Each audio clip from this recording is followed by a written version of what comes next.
And today, ladies and gentlemen, boys and girls, we do have an amazing lineup for you. We're going to take you on a journey, and we're going to start it off with Tip of the Scales, my girl Jenna, followed by daily conversations with none other than Thomas, the third. That's Trey Trey. And of course, we also have our sports commentary coming up from Christopher Williams. Hey, hey. And Michaela's got you on the hotline talking about those NIL deals. But I'm also going to give you the inside scoop when it comes down to the Did You Know news brief with a very enlightening news brief by our very own Michaela LZ. And then that penthouse view. We're going to see what he's talking about in that penthouse with D. Stu. So, ladies and gentlemen, boys and girls, how about you go ahead and put your hands together? But wait. Before you do that, let me find my applause. Because she deserves a round of applause, ladies and gentlemen, boys and girls. We can do that for her in studio as well. Woo! Tipping the scales. And you're on. Hey y'all, it's Jenna. It's your favorite helpful and spiritual bestie here. It's good to be back because I've been with strep for weeks. And more days, I'm saying weeks. And with tipping the scales, hope everyone's having a beautiful day. And the scale, as we tip, I was kind of confused the question I wanted to pose. I don't think I really had much of a question. I more like much like a viewpoint. And I was thinking about the other day on how our elders really my elders really made me who I am, I feel like. And the black community with elders is just like, it's like each one teach one, and it's just like passing the baton. I forgot this phrase, how it go when it's like, you supposed to, like the parents are supposed to pass it to the kids so they can make it better or something like that. And so I was thinking like, I don't see that a lot of like people like, I don't see a lot of like people my age. Well, I don't want to make it generalized, but I've been noticing like a lack of a lot of people my age is like being at the feet of their elders. Because I used to love talking to my elders and the old folks, just hearing their opinions, what they got to say, whether it was wrong to you, out of line, or like taboo. I like hearing it because I always have some kind of wisdom to it. So I was wondering if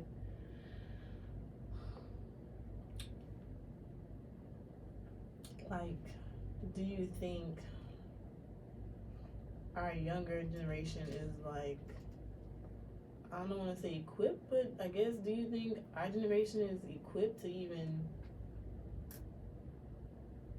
help the older generation, or is it more so the older generation being equipped to help the younger generation? I don't know, because I feel like there's like a disconnect between the two sometimes.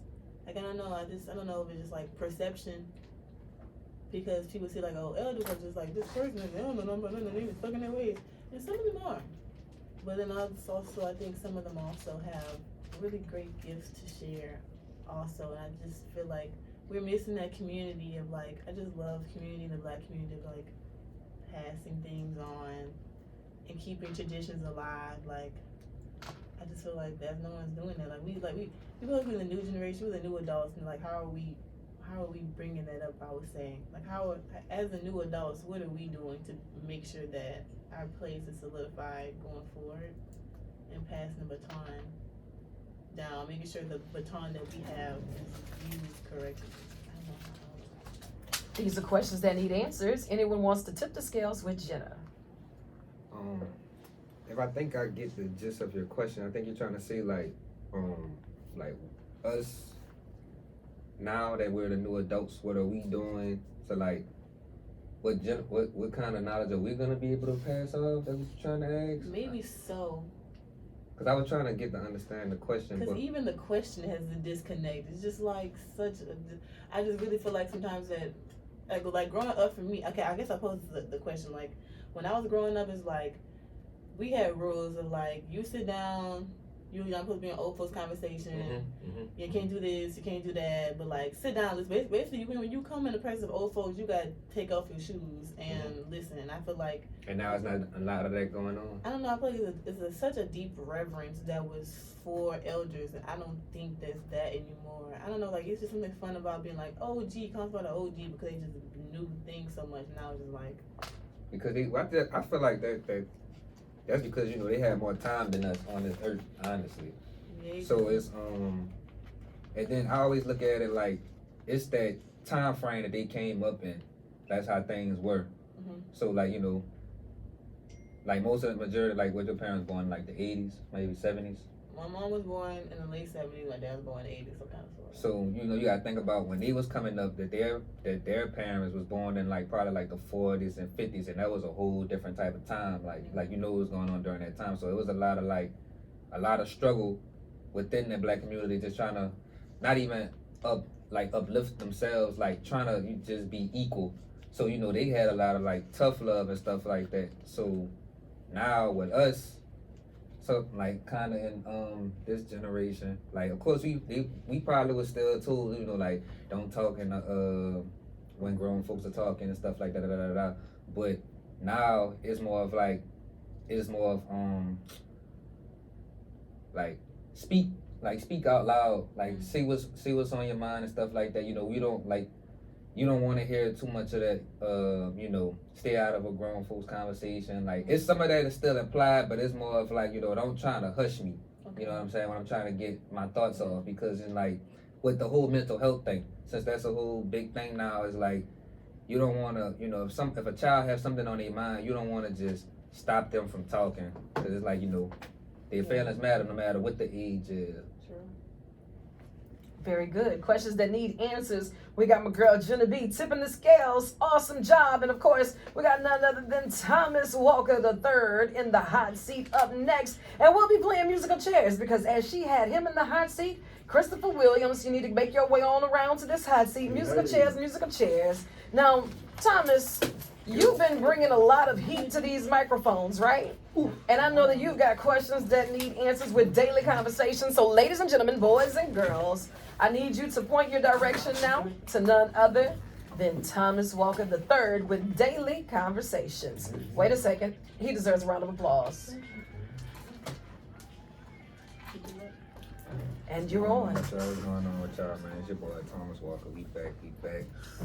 All right, so this is Daily Conversations with me. So I've been kind of gung-ho on this little topic of mine. I've been little? Probably, yeah, little. Because honestly, with me, y'all, this is the conversation I'm gonna raise. Is marriage really needed or not to say you have a commitment in a relationship? So what the real question is, do you believe in commitment without a ring? And honestly, I do. Because me personally, and my feelings might change, like once you start messing with somebody and you actually like develop feelings and all that. But I truly believe that you could be in a committed relationship without having a ring. Hey, Thomas, hey, man. So, my thoughts on that, bro. So, growing up in the church, we can date and stuff, but I think, like having, like a ring on your finger is, because that still is a touchy topic though. Because, I'm different. I'm waiting till marriage, so I'm really going where like the Bible goes and stuff like that.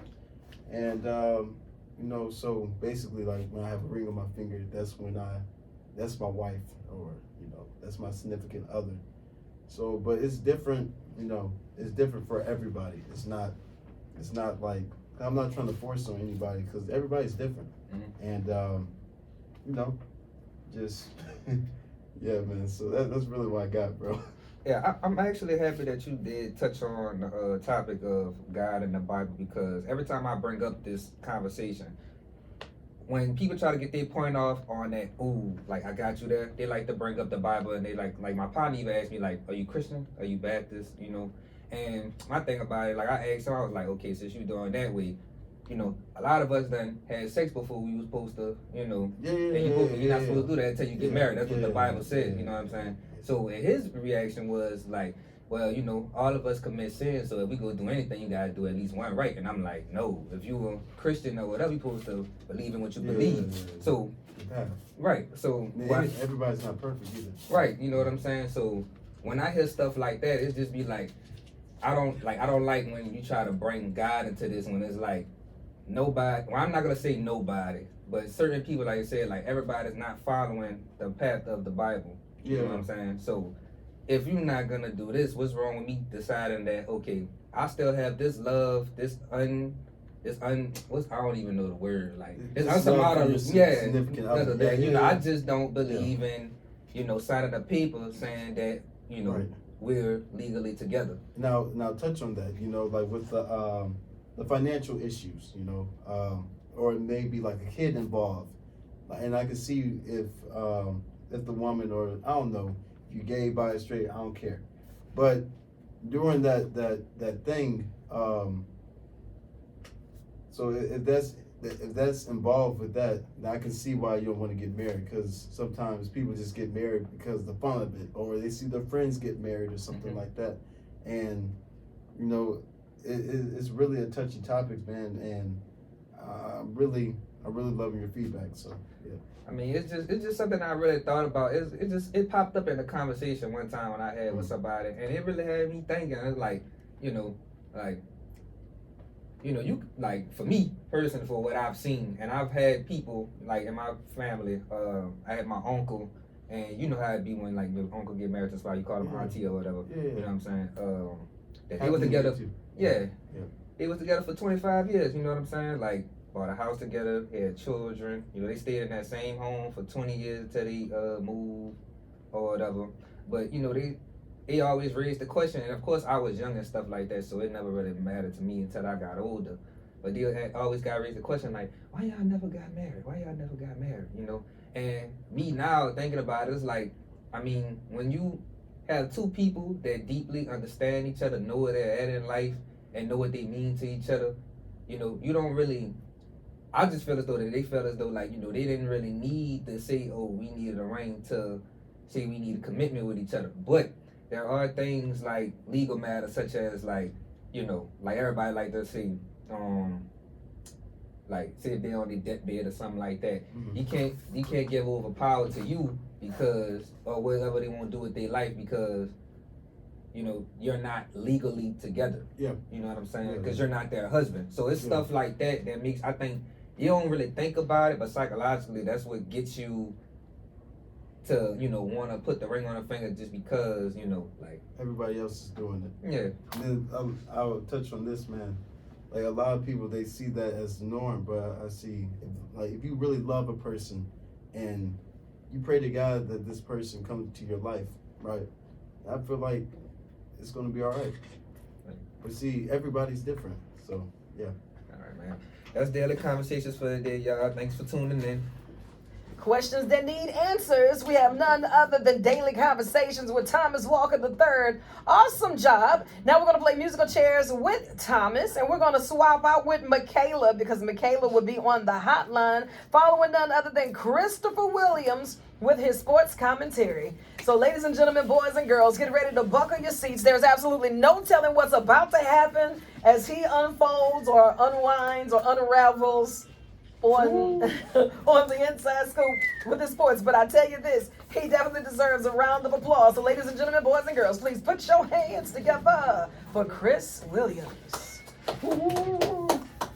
How you doing? I am blessed to be here. This is Chris Williams, takes, sports takes, etc. So, Dooley, during the game for Texas Southern, you did not make adjustments. Harold Blood was 8 out of 26 passing yards, 8 out of 26 completions, 58 passing yards, negative 16 yards rushing. Kendrick Grimes, 11 carries, 136 yards. So I'll give you that, Dooley. You did make adjustments with our run game, and yes, you did make adjustments. So Kendrick Grimes was 11 carries, 136 yards, 12.4 touchdowns. Whew. 69 yards as well. Our defense was lights out during overtime. Okay. Sorry. So, well, my take is, guys, do you think Dooley can make adjustments for Alcorn State University? Do you think Dooley can make adjustments for Alcorn State University? I also had some other takes as well. tell me why Ladarius Owens for Texas Southern ran 244 yards on our defense. Our defense is first in the SWAC with Kelby Gibbons, Jalen Campbell. Now, mind you, Jalen Campbell was our tackle leader, 80 tackles. And Jordan Carter was our interception leader. So tell me why Ladarius Owens ran 244 yards against our defense. I'm gonna tell you right now. I don't watch sports like that. Okay. We finna lose. That's what it is. Yeah. We about to lose. Yeah, because, I mean, like, just with Dooley, it's his trash play calling, man. This man says that he is a quarterback guru. So I'm like, okay, a quarterback guru. But I'm like, this man cannot make plays to save his life. So it's like on one play, we ran the ball, but it was like 3rd and 12. So I'm thinking we're going to pass the ball because Harold Blood has an incredible arm. But we ran the ball, and the defense stopped them. And it's just, it's sickening. Like, my blood sugar was boiling. And I was just, it's ridiculous. Now they got you heated. Oh my God. Yeah, for real. And this is why I'm not gonna say I don't like about the guy. He's a decent dude, but at the same time he cannot make adjustments. I don't know how AD Roman Banks picked him. This might be a homeboy hire, and he might have just chosen him because of that. But this is a big problem. If we cannot make the adjustments, if Harold Blood cannot hold the ball, if Kendrick Grimes does not do his thing, or if Joshua Griffin does not kick the ball, we're going to lose. We're going to lose. Yeah. We landed on the same point. We're just about to lose. Yeah. This is what that Yeah, basically. But we have lots of talent on our defense. So I hopefully that we have the opportunity to win this game with our defense. I don't trust the offense. I don't trust Harold Blood. I'm sorry.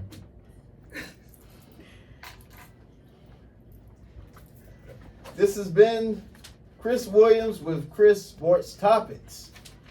God bless. Ladies and gentlemen, boys and girls, questions that need answers. He is definitely doing it when it comes to the 50-yard line and the end zone. He is giving us his sports commentary. Chris Williams, y'all put your hands together, show him some love. Now, of course, we're going to keep this thing rolling. In the realm of sports, we have Michaela Elzy, and she is definitely on the Michaela's hotline with these NIL deals. Everybody's talking about it. So as she prepares to make her way on around, we're going to play musical chairs, moving Christopher Williams and putting D-Stu with the penthouse view in the hot seat. And Michaela, you are now on your hotline. Okay. Wait a minute, you deserve a round of applause. I thought of you.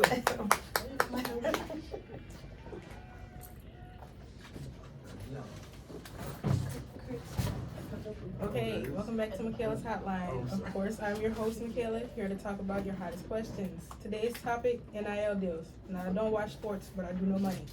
Already, how NIL deals affect students. If you aren't familiar with NIL deals, it stands for name, image, and likeness, and allows companies to profit off of athletes or student athletes, to be specific, through advertisements or however they would like to profit from those students. Our biggest examples would be Angel Reese and probably Shador Sanders. Angel Reese has a net worth of around 1.6 million, while Shador has a net worth of 4 million. I mean, y'all can correct me if I'm wrong. I want to point out the fact that we rarely see these deals made with students at HBCUs, as well as the amount of money that students gain. Some have told me that they think people would choose to not go pro with the amount of money that they amass over time through NIL deals. So what do you think it will take to see more HBCU students have more opportunities to gain NIL deals? And do you think less people will aim to go pro in their respective sports?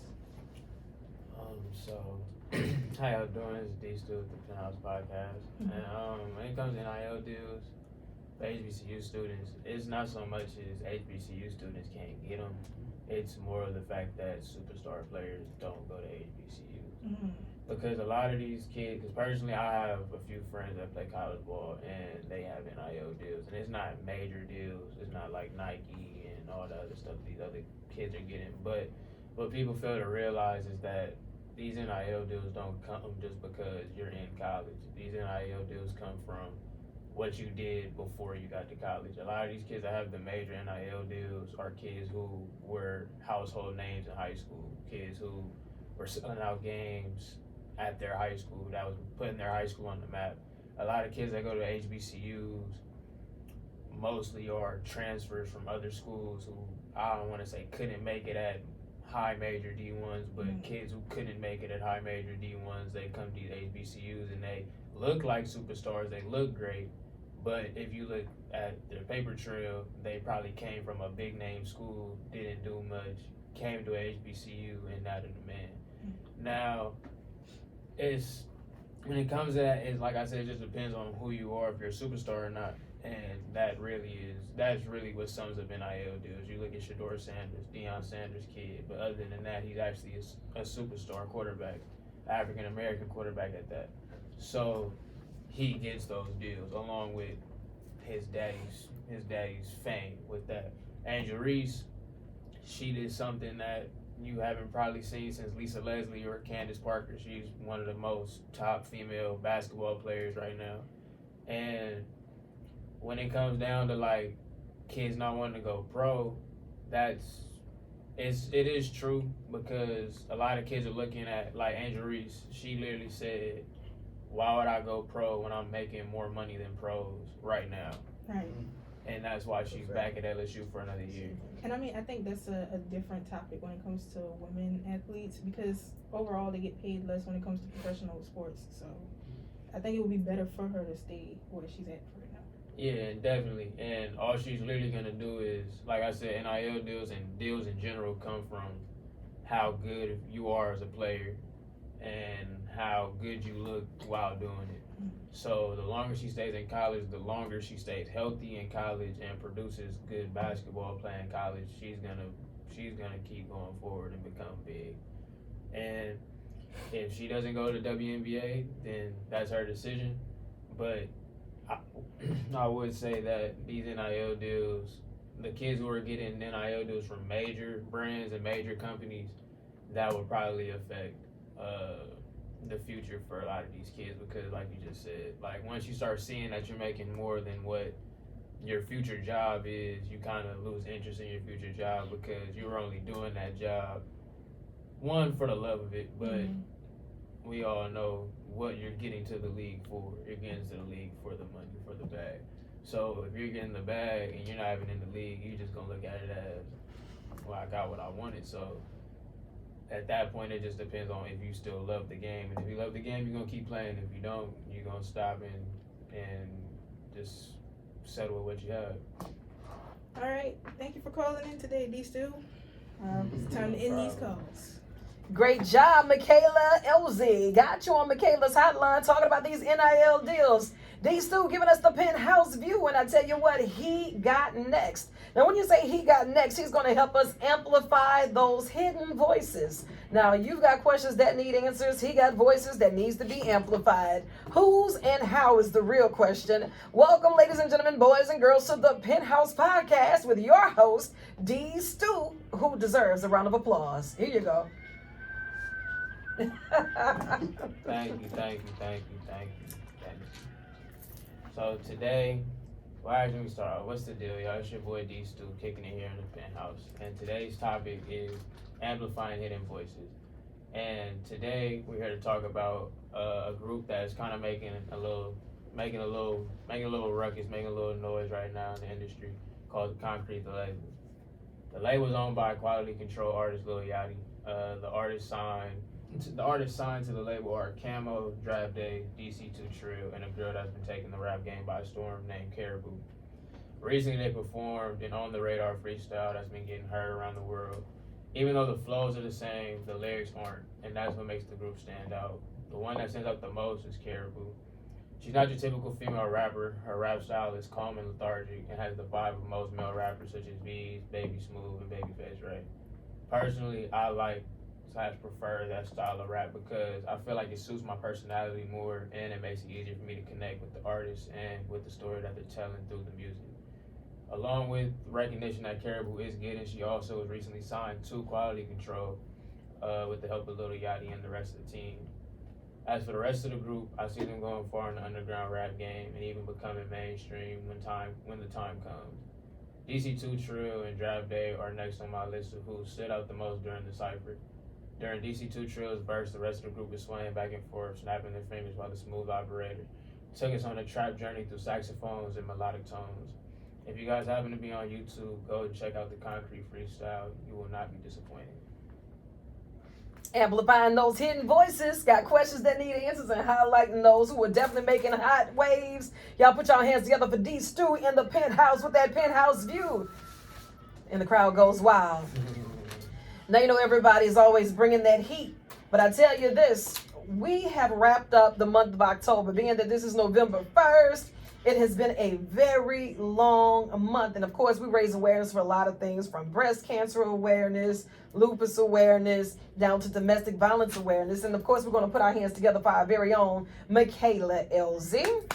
She actually did a written piece for the Southern Digest. And I'm just going to close this out with this because as we're making headline news, we have to highlight our own, right? Now, she did this piece, Domestic Violence Awareness Month. Michaela LZ with the Southern Digest.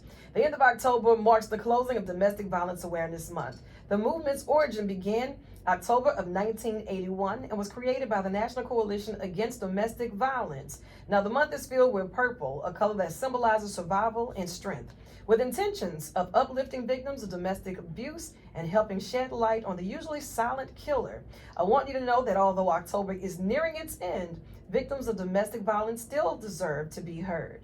I would like to further bring awareness to this month by informing those of you reading that domestic violence is not only physical, but can also be compromised of psychological and mental abuse. I believe that it is important that we study the environment around us because domestic violence is not always obvious. Noticing the behavior of those around you can help you effectively aid in helping victims who may feel unsure about reaching out. Letting those around you who are going through the situation know that they are not to blame for others' actions is the first step in helping them verbalize their circumstance to the proper authorities. The blaming of victims for these instances must stop to bring justice for domestic violence cases that span across not only the United States, but the world as a majority. The longer domestic abuse takes place, the more likely it is to end in tragedy. Society must understand that anyone can be a victim, no matter gender, sexuality, etc., and a little bit of sympathy goes a long way. The less time others take shaming those who are victims of domestic violence, we can use those opportunities to better strengthen resources such as therapy and temporary housing. If you or anyone you know is a victim of domestic violence, please reach out to those around you or proper authorities. If no one has told you today, you are valued here. You are worthy of the respect and patience it takes to build a strong relationship. At any given moment, the domestic violence hotline is 1-800-799-7233. Again, that's 1-800-799-7233. And it's available 24/7, and they are ready to listen. Awesome job, Michaela LZ, on that well-written piece. Now, we're going to wrap this up because I know y'all got more work to do. So I'm going to let you chase the sun or let the sun chase you. But either way, get after it. I love y'all, and there's absolutely nothing you can do about it. You heard? You heard? You heard? You heard me? I'm so proud of y'all.